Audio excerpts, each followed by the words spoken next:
બોટાદમાં આવેલા land record કચેરીના કર્મચારીઓ દ્વારા વિવિધ માંગણીઓને લઈ કલેક્ટરશ્રીને આવેદનપત્ર આપવામાં આવ્યું હતું. સમગ્ર ગુજરાતમાં લેન્ડ રેકોર્ડ કચેરીના કર્મચારીઓ દ્વારા કલેક્ટરશ્રીને આવેદનપત્ર આપવામાં આવી રહ્યું છે.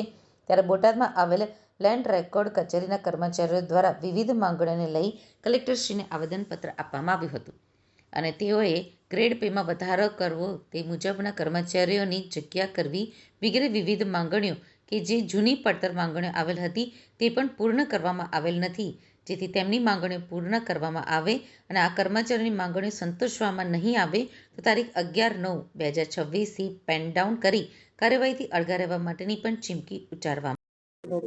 વસીમ ખાન પઠાણ, વિભાગીય ઉપપ્રમુખ, ગુજરાત રાજ્ય લેન્ડ રેકોર્ડ વર્કફ્રન્ટ કર્મચારી મંડળ. આજે કલેક્ટર સાહેબને આવેદનપત્ર આપ્યું, તેના કારણે અને શું માગણી છે? અમારા ગુજરાત રાજ્ય લેન્ડ રેકોર્ડ વર્કફ્રન્ટ કર્મચારી મંડળની ઘણા લાંબા સમયથી ગ્રેડ પે બાબતની માંગો પેન્ડિંગ હતી.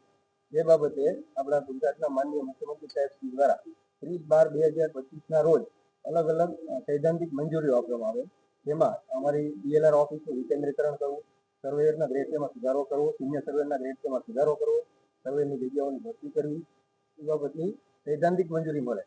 જે પૈકી અમારી ગ્રેડ પે બાબતની માંગણી હાલ પેન્ડિંગ હોય, અમારા ગુજરાત રાજ્ય લેન્ડ રેકોર્ડ વર્કફ્રન્ટ કર્મચારી મંડળની 8/8/2026ના રોજ ગાંધીનગર ખાતે કારોબારી મિટિંગ મળે.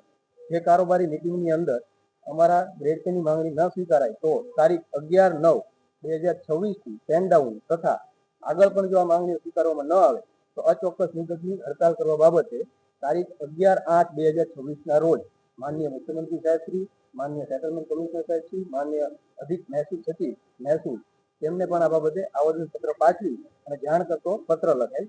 જે બાબતે આજે અમારા બોટાદ જિલ્લા મંડળ દ્વારા કલેક્ટર સાહેબને લેખિતમાં આવેદનપત્ર આપી તથા સુપ્રિન્ટેન્ડન્ટ લેન્ડ રેકોર્ડ સાહેબશ્રીને પણ આવેદન આપી આ બાબતે જાણ કરવામાં આવી. જિલ્લા કચેરીમાં કોઈ આપણે મહેકમ બાબતે કોઈ પ્રશ્ન છે? અમારા ડીએલઆર નું વર્ગીકરણ વિકેન્દ્રીકરણ થતા જે કચેરીઓ બની છે તેના અંદર હાલમાં જે ઉપલબ્ધ મહેકમ હતું તેના આધારે કામગીરી શરૂ કરવામાં આવી છે. મહેકમ બાબતે પણ મંજૂરીઓ મળેલ છે. જે ભરતી પ્રક્રિયા થઈ હતી અમારું મહેકમ ભરાય.